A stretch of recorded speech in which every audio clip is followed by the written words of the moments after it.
questions. Where did I come from? Where am I going? Why am I here? And one of the biggest of all the big questions is, who am I? Who am I? What defines me? Why do I matter? What am I? Every worldview offers a pre-formatted answer to that question. Materialism or evolution, for example, says, when it answers the question, who am I am a matter-energy bag of molecules, and what defines me is the random interaction of those molecules. And when the chemical reaction ceases, that's the end for me.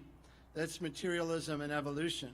Hinduism, the worldview, says that I am an emanation from the cosmic consciousness. I am one with the universe, destined to keep reliving my life until I get it right, at which point I will merge with the cosmic consciousness. Buddhism tells me my purpose is to avoid pain and suffering. Islam tells me my purpose is to serve as a slave of Allah and exist to submit to Him, and on and on. When I was in high school, I remember my English teacher told us to write an essay entitled, Who Am I? Well, I'm 14 or I'm 15, I don't remember, but I don't know who I am. I'm a kid, you know? I had no idea what to write. I tried to write something like, well, my friends say I'm like this, or I tried to write a little bit about what I saw reflected back at me from my family, and then a little bit about my own self-perception, and it just didn't work. It didn't make sense to me. None of it came together. It was really depressing for me as a teenager to realize I had no clue who I was. Later, I actually went to my church, and one of my youth leaders saw that I looked kind of upset a little bit, and she asked me what was up, and I said, well, I have to write this stupid paper called Who Am I? And she lit up. She said, oh, that's easy. She said, I am a child of God. I am beloved, the apple of His eye. I am blessed. I am forgiven. I am spiritual royalty. I will last forever. And she just went on and on and on with all this stuff. And I listened to her, and much of it I had been taught already in my church, and that was the moment that lights went on for me, and they've never turned off.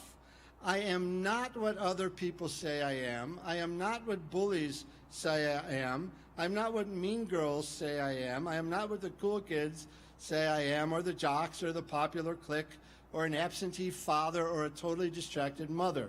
I am who God says I am, and to Him I bear a dignity that will one day dazzle the angels.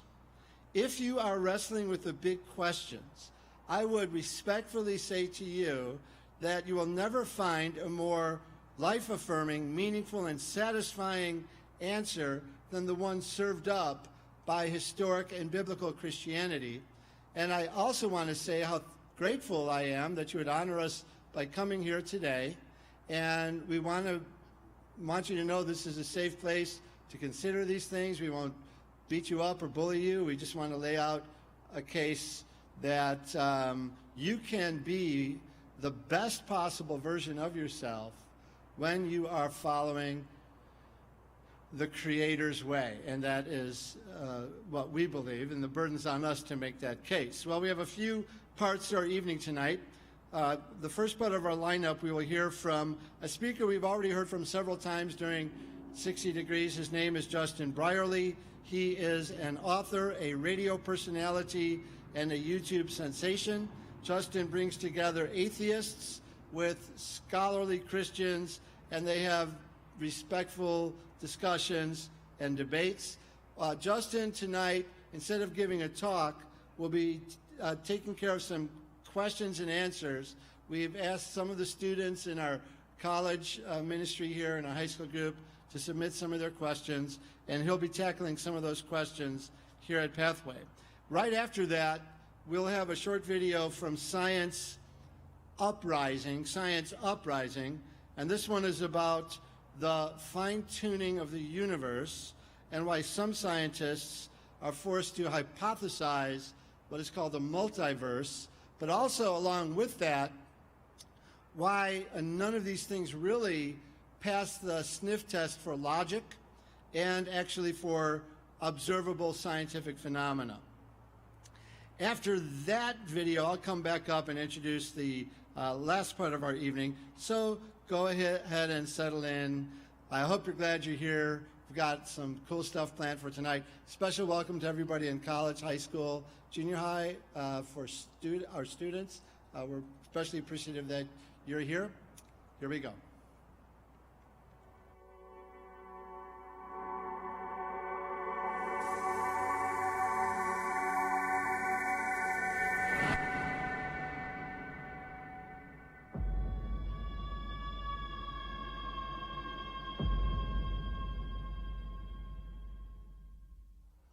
Hello, I'm Pastor Travis, and here are some questions that came from our students. One girl mentioned that her sister and her sister-in-law each had miscarriages this past year. And the student wonders, why would God give such a beautiful gift and then take it away? The other student asked, if God makes us in the womb, then why are there birth defects?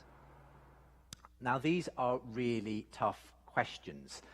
Why did God create the world this way? A world in which birth defects happen, in which miscarriages happen. And we could ask the same question of all kinds of other kinds of suffering and evil. We're living through this coronavirus pandemic. Why did God create a world in which viruses exist and wreak the kind of havoc that they have? I think this obviously is one of the biggest questions we can ask, because it's the question of evil and suffering. If God is all good and all loving and all powerful, why doesn't he stop bad things happening in the world? Now, I think we can explain a lot of evil in the world, not by laying it at God's door, but by laying it at our door. I've already said that we've all been created free by God, because that's a great good.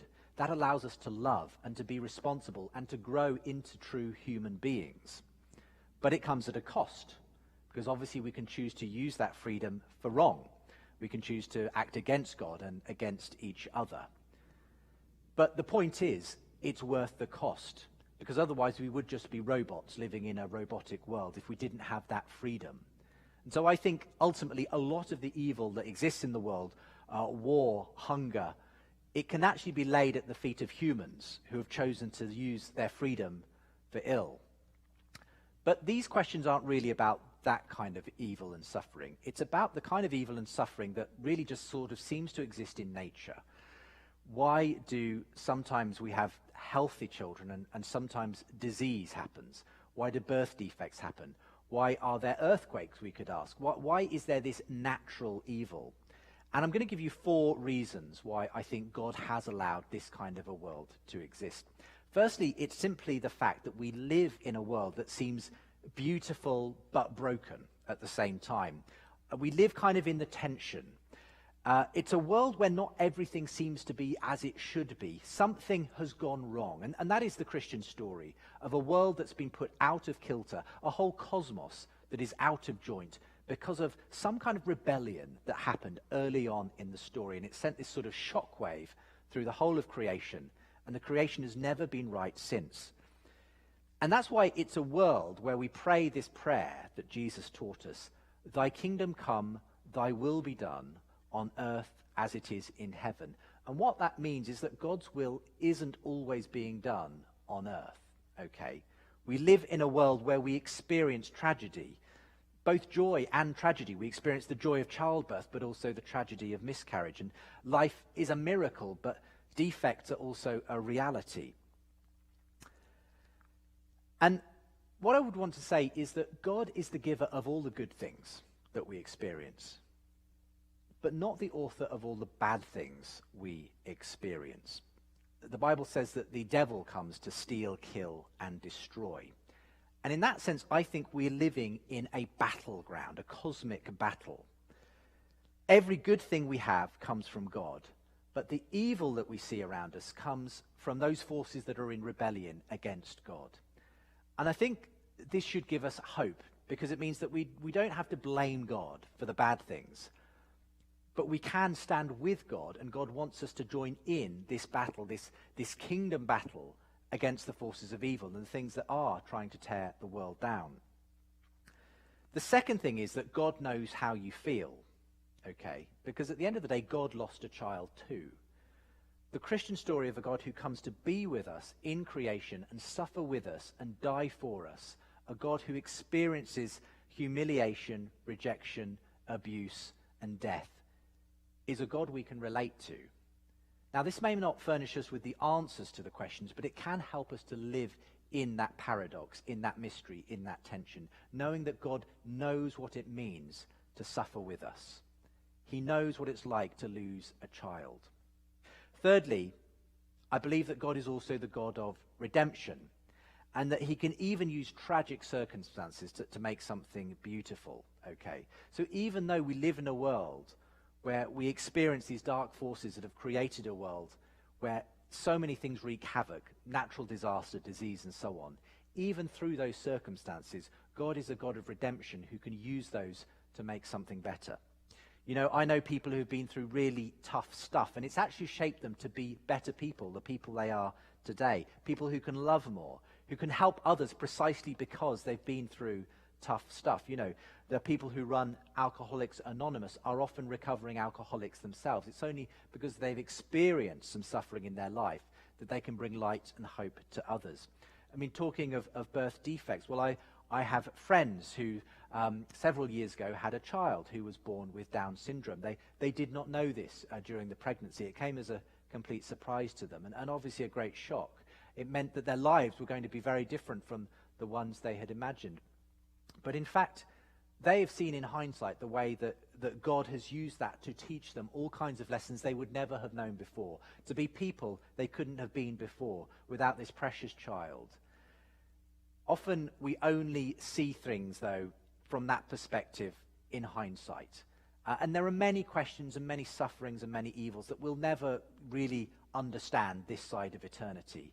I believe one day we will see them in the perspective that God sees them. But for now, we only see through a glass darkly, as Paul says. But fourth, I think we have a hope that one day all things will be made new. What I do know is that every child, whether with us or departed, is held in the palm of God's hand, and that in the end every tear will be wiped away. And you may not have known your whether you had a niece or a nephew, but God knows. And one day you'll know too. Everything will be redeemed in the end. That's the hope. You know, the atheist may say, well, hey, that's just, you know, a blind, that's just, you know, the thing you believe. You know, it makes you feel better. But I'd rather live in a world with some mystery in it, a world with suffering, than in a world where there's actually meaninglessness. Because on the atheist view, as far as I can see, the fact that there is suffering and evil, well, there simply is no answer to it. It just is the way it is, and there's no resolution to it. But I believe in the Christian story there is the hope that one day God will make sense of it all. One day every tear will be wiped away. I'd rather live in that world that is full of mystery, but ultimately full of hope. Hello everybody, my name is Carlton. The question I have for you today, why did Jesus have to die on the cross, and why couldn't God forgive us without a perfect sacrifice? It's another great question, and my first answer to this would be that actually the cross is actually about more than just forgiving us. There are many different dimensions, facets to the cross, what the theologians call atonement theories. There are many of them. There are various ways in which the cross and what Jesus did on the cross changed the world and changes us. Forgiveness of our sins is certainly an important and central part of it. But there is another view of the cross, and they're all complementary. It's the view called Christus Victor, and it's the idea that actually the cross was sort of the meeting place, the battleground between good and evil, and that in that moment Jesus defeated the powers of evil in a very final way in which the powers of evil were overturned and love conquered. It's as though the battle got won, or the war got won, but the battles still go on, if you like. But we can look at the cross and say, that's the moment when the tables were turned on evil and Jesus won this extraordinary victory over the powers of darkness. Equally, there are other ways to view the cross. I mean, for me, one of the central ways in which the cross just speaks to us supremely is the fact that God himself is on the cross, that God suffered in that way. God experienced alienation, brutalization, humiliation, that anyone who has gone through those kinds of things in their life can say, God knows how I feel, because God has been there on the cross. But yes, of course, the cross is also about personal forgiveness. And the question here is, why couldn't God just choose to forgive? Why have this whole thing with Jesus being this perfect sacrifice? Well, I'd like to think of it this way. Whenever you or I forgive someone, we don't simply forgive and forget. We may certainly forgive, but there's often a consequence to that forgiveness. Say that we're involved in a road accident, and it's clearly the other person's fault. They drove into our car. And as we get out and exchange our details, I say to this other person, look, I'm going to let this go. I'm going to forgive you of this. Okay. Now, that doesn't come without a cost. There's a cost to me. I'm going to have to pay for the repair of my car rather than that other person. I could even offer to pay for that other person's repair as well. That entails a significant cost to me. So simply forgiving someone does mean there's a cost to the person who's doing the forgiving. Someone has to pay the price, if you like, for what's happened. And that's the way I think about sin. Our sin, the things we do wrong, they separate us from God. They bring death and destruction and all kinds of evil consequences into the world and into our life and separate us from the Creator. And when God forgives us, he does that by paying the price for those sins, by bearing the consequences of all of those things. He bears the consequence of death and alienation from God. He takes it instead of us. He stands in our place. He is our substitute so that we don't have to bear those consequences of sin and death. I think there's something that makes sense about that. I think there's a logic to the idea that God had to pay something, that God had to give himself in some way in order to see that debt restored and taken away and to see the slate wiped clean for us. And this is the wonderful truth at the heart of Christianity. We believe in a God of new beginnings and new starts who paid with his own blood so that we could have that fresh start. All of these events were, of course, foreshadowed in the Old Testament, in the sacrificial system there. But in Christ we have this perfect once and for all sacrifice that wipes the slate clean and gives us a new start with God. Hi, I'm Rebecca, and I'm wondering how I can bring my friends to God. Now, during the course of the talks I've been given here for the 60 Degrees series, a lot of what I've been presenting are arguments for the existence of God, for why it makes sense to believe in Christianity, why we can believe that Jesus rose from the dead on the basis of the historical arguments and so on. But ultimately, that may be a really important thing, but it's not usually the central thing that people need to see. People need to see how much you care. You need to love people. That's the first thing I'd say in response to your question. You've got to love people. Your words won't make an ounce of difference if they don't see it represented in the way you treat them, okay? It's really important. There's this really important verse for apologists, people who are defenders of the faith, and it's 1 Peter 3:15, and it says, always be ready to give an answer to anyone who asks you about the reason for the hope that you have, but do it with gentleness and respect. And some of us are really good at giving the answers and giving the intellectual side of things, but we don't always do it with gentleness and respect. And people won't hear your intellectual answers unless they also see you treating them with love and gentleness and respect. So love your friends, I would say. And of course, live a life that shows them Jesus Christ. It's very well to talk about Jesus, and we can do a lot of talking, but if our life doesn't match up with what we're saying, then again, it all sounds very hollow. That's why I think we need to live lives that actually show Christ to people as well as speaking Christ to people. We need to demonstrate just as much as our speech. What I love again about that verse from 1 Peter 3:15 is when it says, whenever anyone asks. But the question is, are you living a life where people ask questions? You know, if we live a life where, frankly, we don't look any different from the culture around us, then people probably aren't going to ask us what we believe because they won't know that we believe anything different from them. So I think that's a challenge for us. Not just that we can answer the questions of people, but that we actually live a life that inspires questions from people. What does your life look like? Do you look different from the culture around you? would someone have any reason to ask you why you behave the way you do, why it is that you have that certain peace and that way of thinking about things? I mean, we don't get this all right all the time, so don't think that God can't use you if you aren't some kind of superhuman, perfect Christian. He can. God uses us all because that's what grace is. But it makes such a difference when our lives inspire questions in the lives of our friends. And of course, what we need to do when they ask those questions is tell them, give them answers. Now, I hope that some of what I've said today helps to give answers. I hope that some of the talks that you've been hearing during the 60 Degrees series is helping you to do that as well. But what's most important, actually, is to tell your story. Most people enjoy stories, and it's really through stories that we often get the answers that we're looking for. So tell them your story, know why you believe what you believe, and why it's made a difference in your life. And finally, do let them know why you believe. Be ready for those questions when they do come. Some of the questions that we've been looking at in this series about, why does God allow suffering? What's the evidence for God? Can we really believe this story about Jesus rising from the dead? At some point, those questions will come, and it's good to be prepared for them and to be able to have an honest and frank and loving conversation with the people around us. And finally, and this could have gone easily at the beginning of this list of suggestions, we need to pray. This isn't all on us.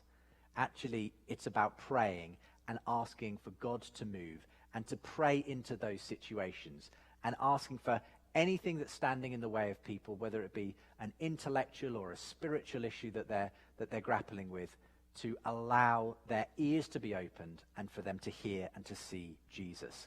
So often, the problem is for us apologists, us defenders of the faith, we love the intellectual stuff so much that we forget actually it's not down to us. And thank God it's not down to us, it's down to God. And we need to be praying for our friends. We need to be praying and asking God into their lives and to break through whatever's stopping them. So prayer is just as important as the arguments, the intellectual questions, telling them your story, the way you live your life. Let's put it all in the context of prayer. And then we have to leave it in God's hands. How do I bring my friends to God? Well, all we can do is do the best that we can do with what we've got. But we have to ultimately leave it in God's hands. Because ultimately, whether people come to Jesus is really between them and God. There's so much we can do, but at the end of the day, we can't force anyone to believe. Everyone has that freedom to choose or to reject. And we do what we can. We love people. We give them the answers that we can. But we ultimately leave it between them and God.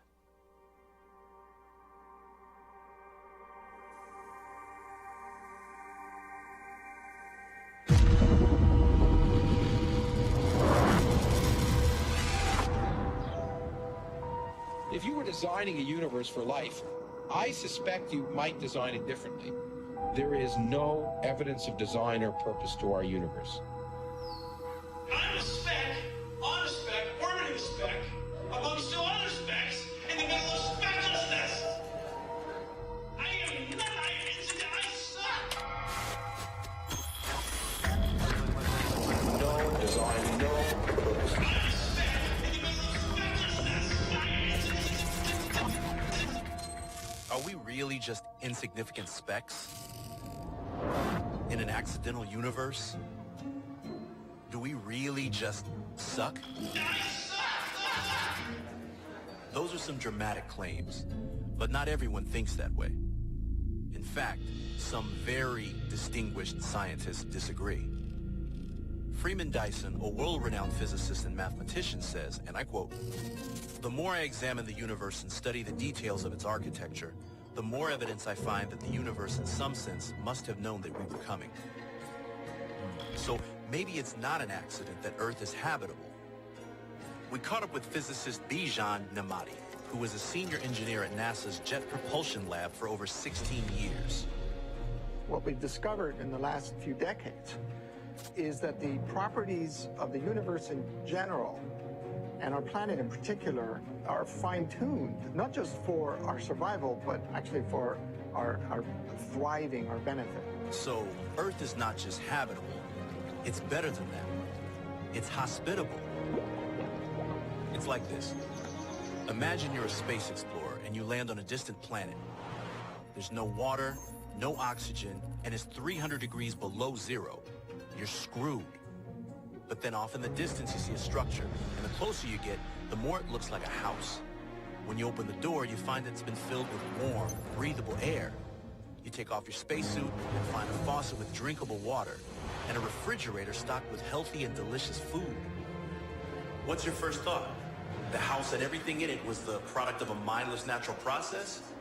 Or that it was designed to take care of you, to meet your needs, and that someone prepared it as a home for human beings, like you? Our planet, Earth, is that home. Our planet is a terrestrial planet. It has water and carbon, both necessary for life. It has an oxygen-nitrogen atmosphere in just the right proportion for life to thrive. We have plate tectonics to circulate minerals. We have a magnetosphere that protects us from harmful radiation. Our moon stabilizes our axial tilt, giving us a stable climate. And we have gas giant planets, particularly Jupiter, cleaning up the solar system from comets and asteroids that can harm us. And we are located in the habitable zone of a very stable, energetic star, which itself is located in the habitable zone of a metal-rich, mature galaxy. So the Earth is apparently exceedingly rare. There is no design or purpose to our universe. Still stuck on that? Even though the Earth meets exactly the conditions needed to sustain life? Well, what about our universe and the precise settings of its physical laws that keep things in order? What they call fine-tuning. Cosmological physicist Frank Tipler explains. Fine-tuning in physics refers to the observed fact, that were we to modify the constants of nature just slightly, life would never appear in this universe. Imagine you have a universe app where you can mess with the universal laws of physics from the beginning of time. Starting with gravity. Too strong and the stars would be unstable and deadly to life. Too weak and the stars would struggle to create carbon and oxygen. Again, no life. We got Stephen Meyer, who holds a PhD from Cambridge, to break it down. The force of gravity is not too strong, not too weak. The speed of light, not too fast, not too slow. The ratios of these fundamental forces are delicately balanced. It's the just right universe that makes life possible. So it's got to be exact. But materialists say we just got lucky with gravity. Now, let's set our universe app to random and tap the button. What are the chances that the app will luck onto a gravity setting that just happens to allow life to emerge? Scientists have crunched the numbers, and the answer? Not good. You mean not good like 1 out of 100? I'd say 1 out of a million. Actually, for gravity, it's worse. Worse than 1 chance in a billion, times a trillion, times a trillion. So you're telling me there's a chance? Yeah! Yeah! We all love rooting for long shots, but here's the thing. It's not just gravity. There are many other physical laws that also have to be just so for life to emerge in the universe. And some of them are even more fine-tuned, even more unlikely than gravity. Without fine-tuning, our universe would be a horror story even Stephen King couldn't imagine. The very construction of the world and the fact that we seem to be the only blue-populated planet in the universe, it makes you have to believe that if we happened by accident, it would make winning the lottery look like flipping a coin. So I have a tendency to believe in intelligent design. Nobel Prize-winning physicist Charles Townes seemed to agree by stating, and I quote, "Intelligent design, as one sees it from a scientific point of view, seems to be quite real. This is a very special universe. It's remarkable that it came out just this way." But of course, materialist scientists claim they have a better answer. There's an obvious and easy naturalistic explanation in the form of the cosmological multiverse. The multiverse acknowledges that the conditions necessary to make life in this universe are incredibly improbable. But it posits the existence of multiple billions of other universes, and we just happen to be in that lucky universe. Keep in mind that there's no evidence that these other universes actually exist. There are no experimentally tested laws of physics telling us that these other universes exist. No evidence for leprechauns, no evidence for unicorns, no evidence for the existence of other universes with different values of these fundamental constants. And there's still another problem with the multiverse explanation. The new mechanisms that have been proposed as possible ways of generating new universes themselves require fine-tuning. So in order to explain the fine-tuning, you have to posit prior universe-generating mechanisms that themselves require fine-tuning. And so, in the end, you're left right where you started. The many aspects of nature that have been fine-tuned for life are overwhelming. All of this evidence shows you are not insignificant. You are not an accident. And you don't suck. Someone had you in mind. Someone had us all in mind. We are not materialists. We see the human soul. We experience love. We live with purpose. We fight for justice. We are the quiet majority, and we will be quiet no longer.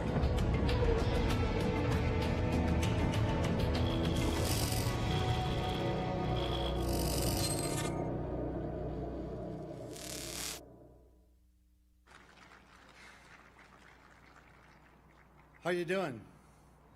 It's pretty nice out right now. That's super cool. I am honored to introduce our next speaker. Her name is Faye Beeson. Faye Beeson. Faye and her family attend our church, and the reason I invited her to talk to you today is because after years of being a religious and spiritual skeptic, Faye is now in a very different place, and I'd like for you to hear about what that means and how that happened as she actually embodies what this 60 Degrees event is all about. Then after Faye shares for a few minutes, I'll come up and wrap up. And as we do every night and every day as part of our 60 Degrees series, we will do that with a non-threatening and non-awkward, hopefully, well, maybe mildly awkward prayer. And that would be an open door for you, no pressure, but just an explanation. If you would like to make a choice for yourself about God and about salvation, no singling you out, no having you come forward or anything like that. So now, will you please join me and give a warm welcome to Faye Beeson. Come on up, Faye.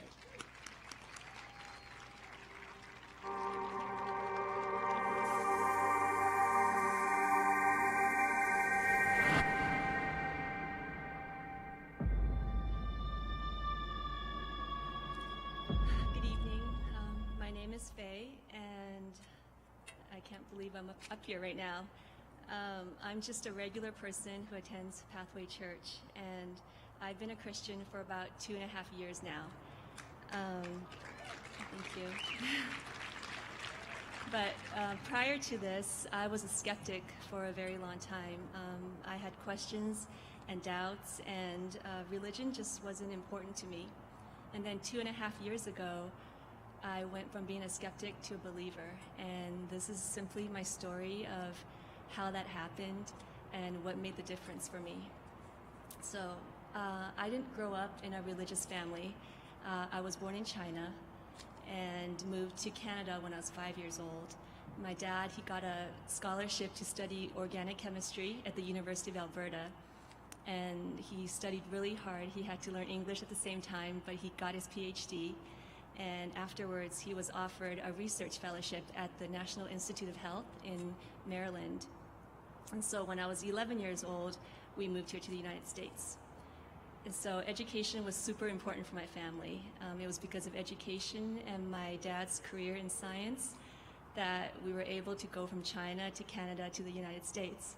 And it was taught to me at a very young age that working hard and getting a good education were the keys to success. And, you know, I lived in kind of a stereotypical Asian family where I had to get straight A's. A B was an Asian F. And, you know, my parents weren't pushy or anything, but my dad definitely talked about me becoming a doctor or a lawyer or a computer scientist. We moved to California right in the middle of the .com boom.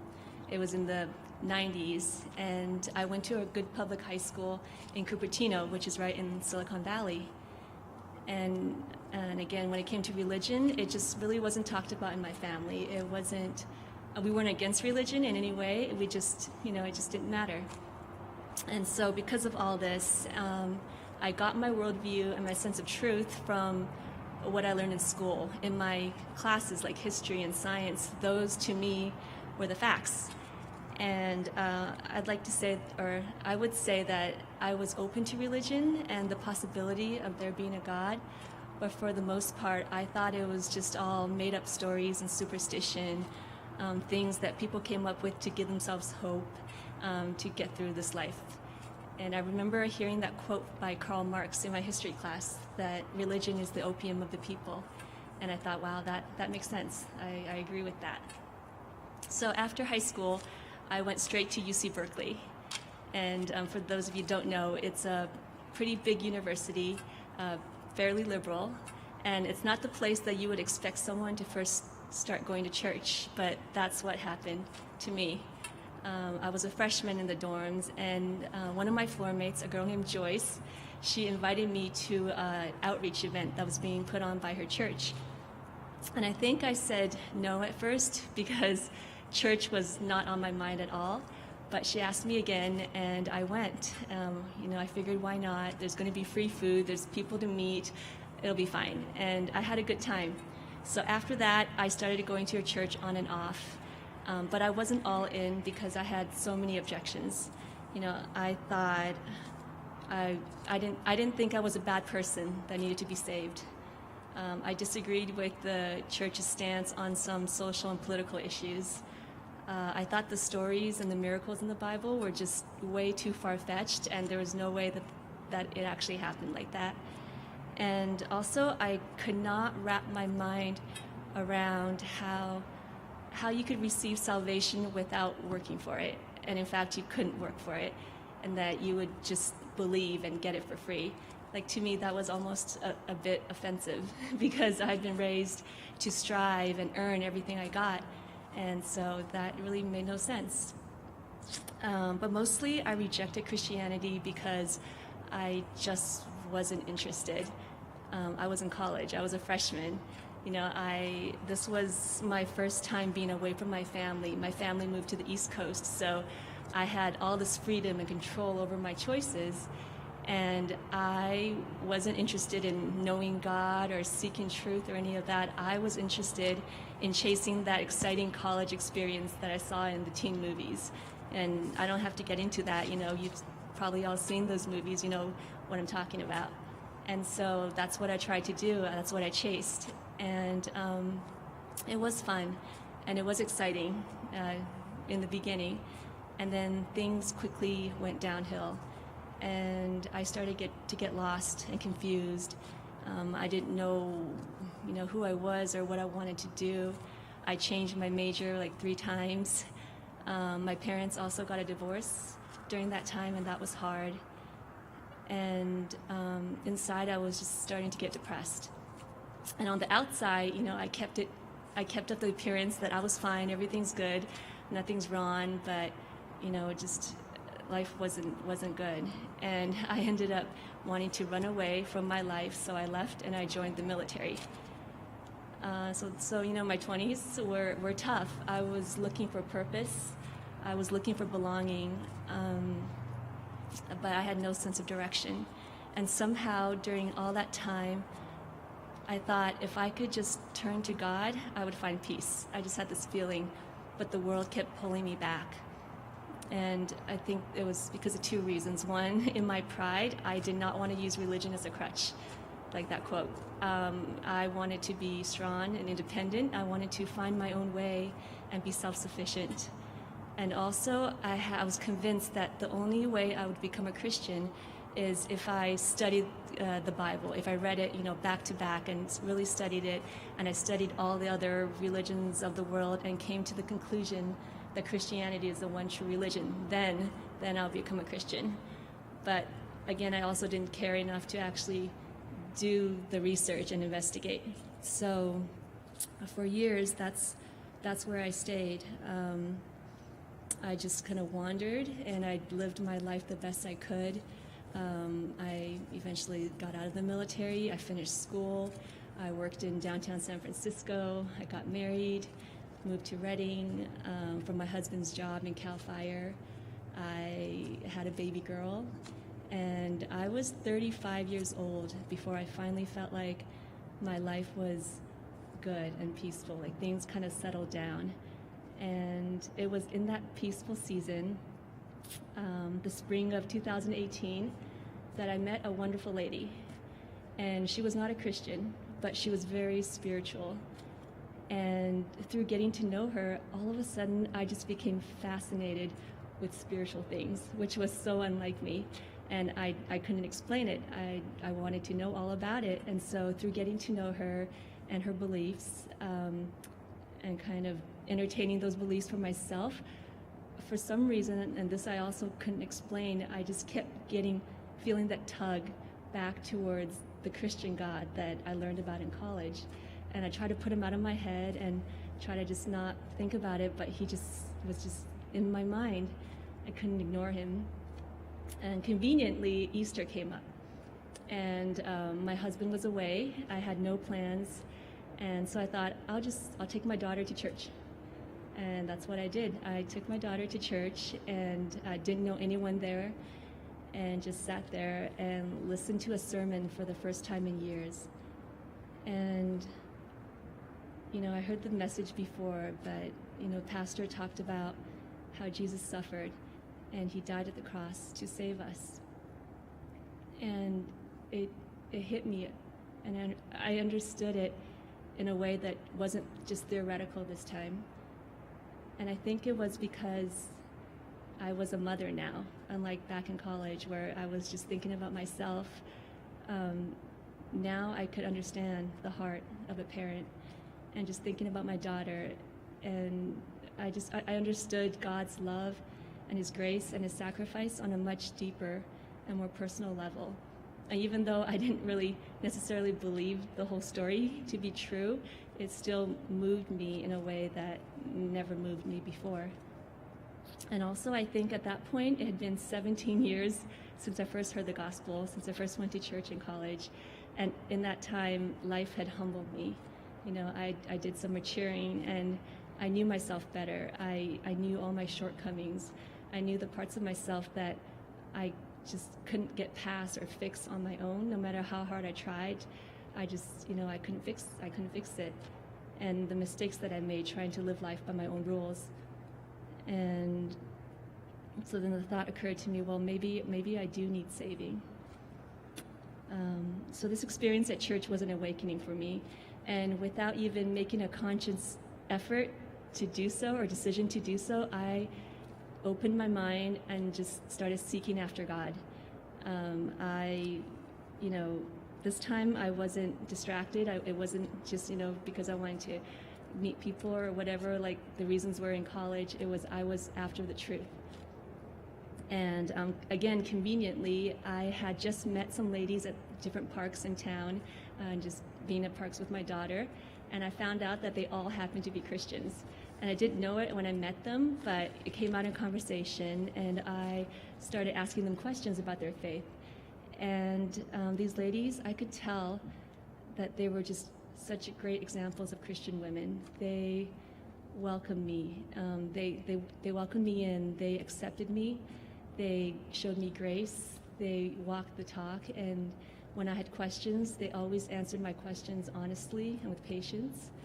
And that really helped me to understand what the Christian faith was all about. I also started to follow different churches in Redding on social media.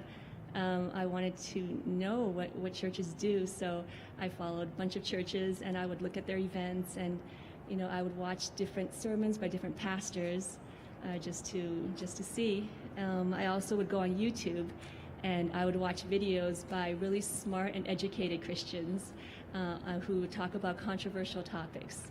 And I would listen to their testimonies of how they became Christians.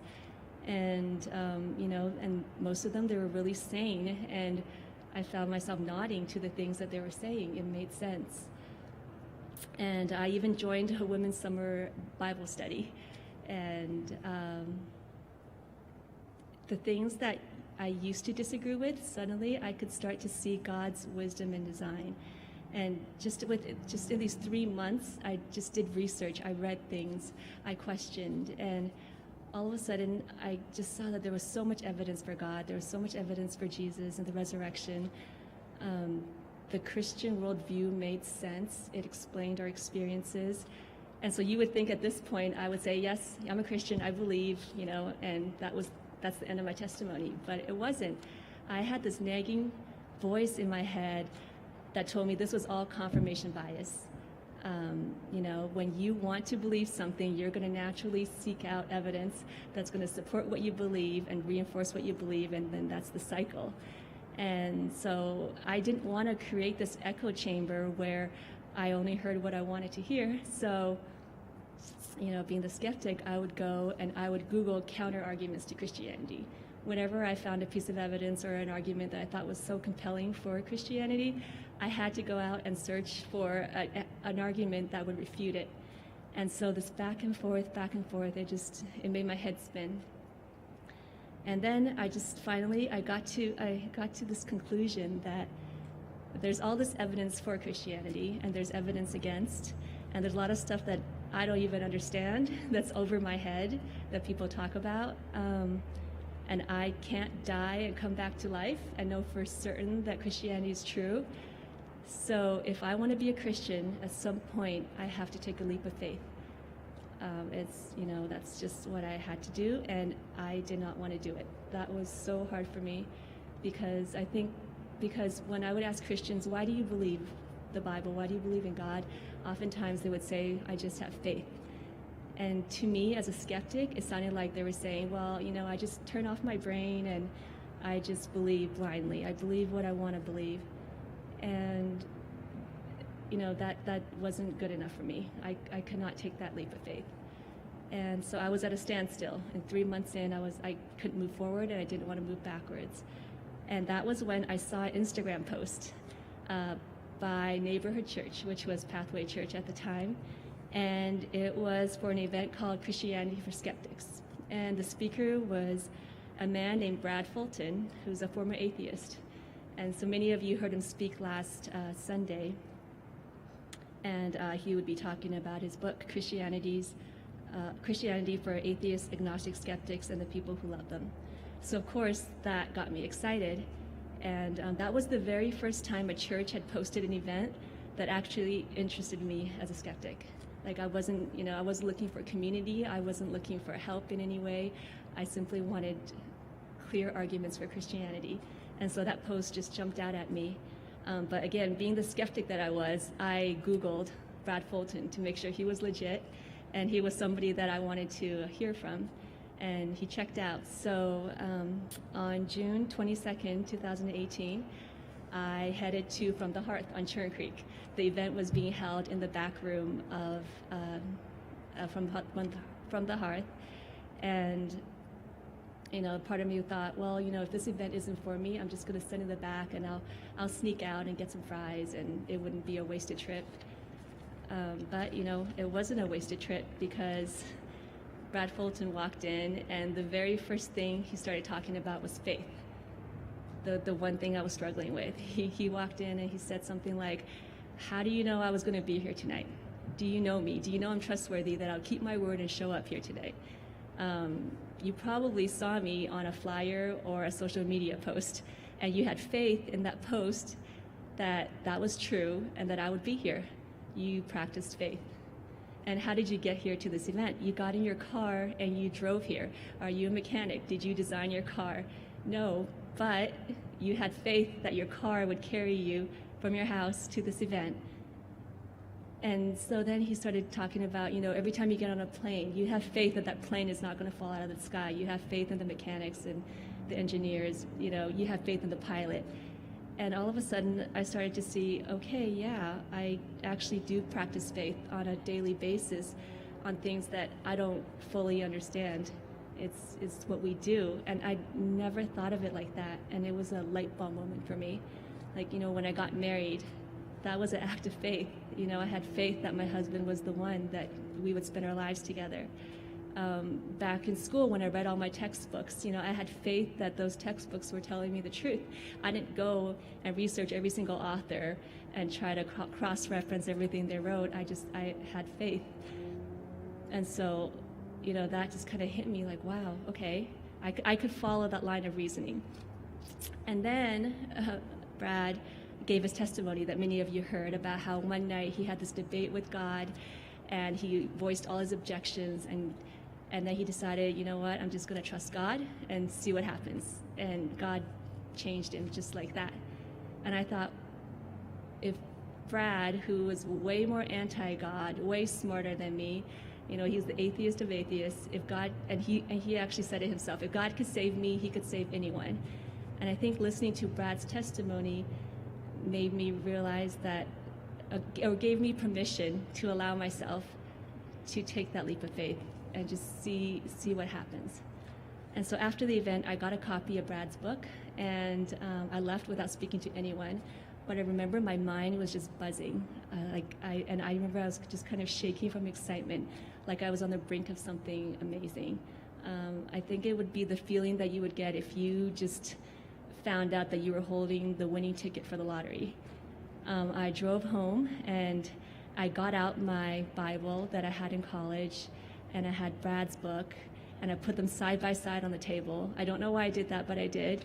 And then I got on my knees. Again, I felt like the thing to do at the time, and I prayed. And I don't remember exactly what I prayed, but it was something along the lines of, you know, God, I want to believe in you, but I don't know how to, when I still have so many questions and doubts. But all I know is that I feel drawn to you. I want to have faith in you. So I'm just going to take a leap of faith and believe in you and just see what happens. Amen. You know, and at that moment, I just felt this calmness come over me and this relief that came from no longer resisting. And I got up off my knees, I sat at the kitchen table, and you know, I had been so excited to read Brad's book, but as I was flipping through it, I noticed there was a change in me. I no longer felt that pressing need to be convinced. It was like I knew the answers were there, but that I could take my time. I could go on the journey with God and discover them, and it would be like a treasure hunt or something like that. It wasn't that I didn't struggle anymore, had no more questions. It wasn't like that. It was like, because I took that leap of faith in that moment, God then gave me faith. And I remember, and you know, instead of having that need for answers at that moment to know for sure, I got this feeling of just wanting to be close to God. You know, that feeling that you have when you love someone and you just want to be near them, like you can't get enough of them. That's the feeling that I had. And so my interest in that moment shifted from Brad's book to the Bible, and I ended up reading my Bible instead. And so, and something neat happened 5 days later. I reached out to my friend Joyce, the one that invited me to church 17 years ago. And I hadn't spoken to her in many years. I didn't even know if her email still worked from college, but thankfully it did. And she responded back and said that she just happened to be down in Davis for a weekend, and she was living on the East Coast and would be going back there. And I had an opportunity to drive down, and it worked out to be on a Sunday, and I got to see Joyce. And we attended church together and had lunch together, and I got to thank her in person for inviting me to church all those years ago, and tell her that that was not wasted effort. And so that was just this amazing a full circle moment. And I also got to see Joyce's older sister, and her name was Grace, and Grace had given me this journal that back in college, and I should have brought it up here. I forgot to bring it up here, but it was a journal, and there was a verse by Jeremiah about how if you seek God with all your heart, then you will find him.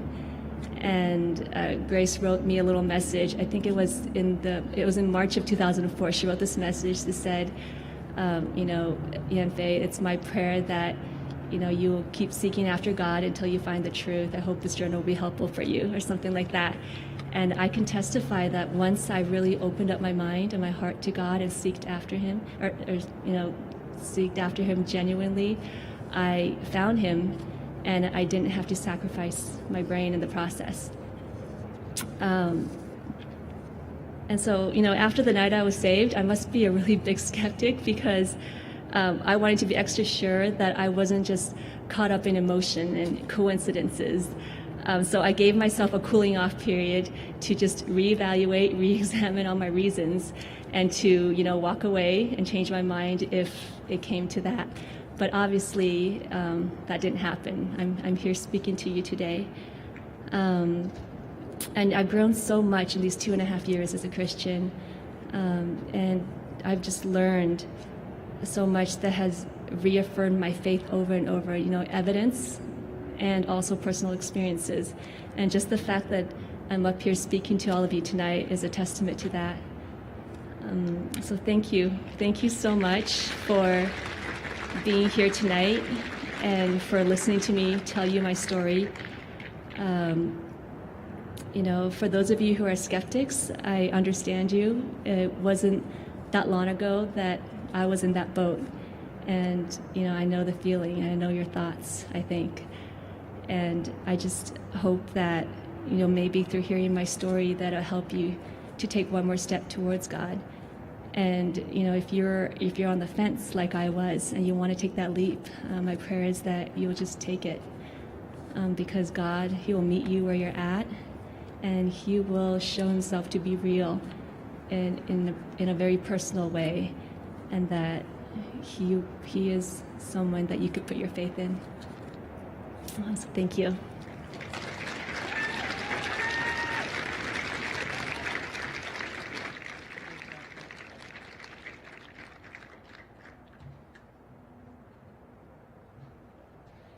Let's give it up for Faye one more time. Thank you, Faye. That's cool.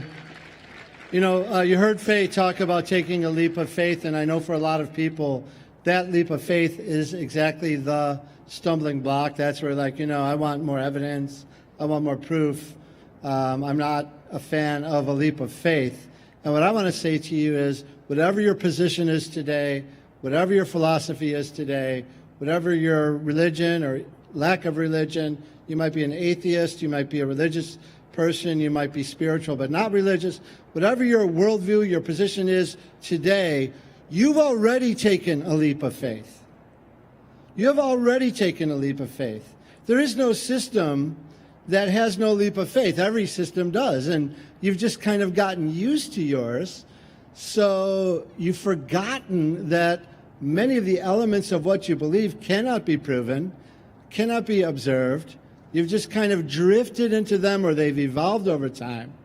And so you've already taken your leap of faith. Don't go around saying that you're against taking a leap of faith, because everyone's done it. And what I want to invite you to consider or think about or even do is to redirect that leap and take a leap of faith toward God, toward Jesus. And going back to the who am I question, the lesson I learned, the biggest discovery for me, is that God is not interested in, when you take a leap of faith to Him through Christ, He's not interested in making you some kind of clone. He's not interested in making you somehow compliant with a religious profile.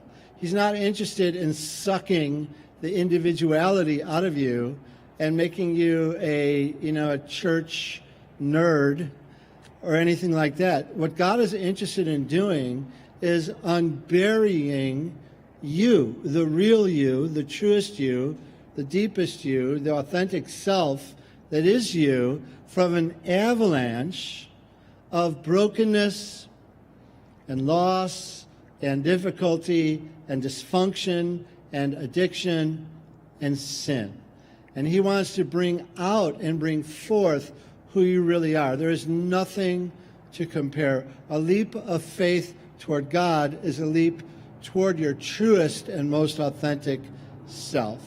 And as we wrap it up tonight, every night, and I said I would do this, we wrap up our evening by giving you an opportunity to pray through that leap of faith. You heard Faye talk about her prayer, which is really, really simple, and it can be that simple. But what we do is we give everyone here an opportunity to say a prayer of faith to God, in which you would express to God that you want to receive Jesus, you want to become a Christian. You don't need to know how it all works. You don't need to know all the mechanics and machinery and all of this. But that there's something tugging at your heart today. You came today because someone invited you. You came today for reasons you might not be aware of. But I believe God brought you here, and God has been orchestrating your life, the affairs around it, for a very long time, not to override your free will, but to bring you to a place where you can exercise your free will by saying yes to God through Jesus. And so the way we do this is, in a moment, I'm going to lead in a prayer of faith, the leap of faith kind of prayer. And I will just line it out, one line at a time. I'll pause line by line. And if you want to pray it silently in your heart, you can, and God will hear that. And like I said, I'm not going to embarrass you. I'm not going to single you out. I'm not going to have you come forward right where you sit. You can say this prayer. So we'll do that right now. And again, it's your privilege. It's your opportunity. No pressure, no manipulation, no mind games or Jedi mind tricks coming your way. Just an opportunity to put your faith in Jesus Christ. So I'm going to ask you to bow your head and to close your eyes. We do this to create a quiet space and privacy for yourself and to extend that same courtesy to the people around you. And the prayer we'll pray follows a pattern of A, B, and C, admit, believe, and choose. And it would go something like this, where you say, and this is the prayer. So I'll say it one line. If you wish to pray it to God, go ahead. If not, that's, of course, your option. But A stands for admit. And you say, God, I admit that I need you today. I admit that life as it is not working. There is distance between me and you. There is guilt. There is shame. I don't live up to your standards. I don't even live up to my own standards. God, I have sinned and I need you. I admit it. And then B stands for believe, where you say, God, I believe that Jesus came to bring me back to you. I believe he is your son. I believe he died on the cross and shed his blood. I believe he did that for me, to pay for my sins. I believe he rose again. God, I don't get how all this works, but I'm telling you as best as I can, I'm believing on Jesus. You say in your word, whoever believes in him will not perish, but will have everlasting life. So I'm believing in him. And then C stands for choose, in which you can just say, God, right now I choose to receive Jesus. I choose to become a Christian and make it official. I choose to trust him as my Savior and as my hope and my only hope of life with you forever. I'm asking you, God, right now, because of what Jesus did, not because I deserve it, please save me. Please adopt me into your family. Please unbury the real, truest me so that I can become the person you dreamed I could always be, the person of my own wildest dreams. That's my choice, and that's my prayer, God. The Bible says, believe on the Lord Jesus Christ, and you will be saved. The Bible says, for by grace you are saved through faith. It is not the outcome of yourselves. It is not the outcome of works. It is the gift of God. And I'm going to ask you to keep your head bowed for just a couple minutes longer, so for that privacy issue. And in a moment, I'm going to close in prayer, and we'll be done. For tonight, we'll be done. But if you prayed that prayer, I want to pray for you, not singling you out, but I do want to pray for you. And so I would like you to tell me that you prayed that prayer. And the way to tell me is, normally when it's daylight, I just have people look at me where they're seated, but it's too dark. So if you could pull out your cell phone and just flash it at me, I will just acknowledge you where you're sitting. No one's looking around. And we'll move on. And I will see it here in the dark. Yes, thank you. Welcome to God's family. Thank you. Welcome to God's family. Super cool. Way in back, thank you. Welcome to God's family. If I'm missing you, kind of wave it around a little bit.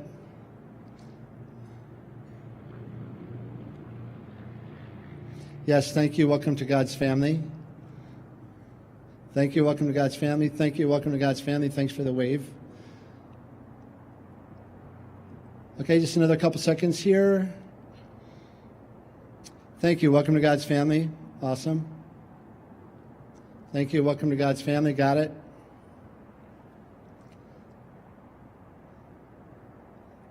Tremendous.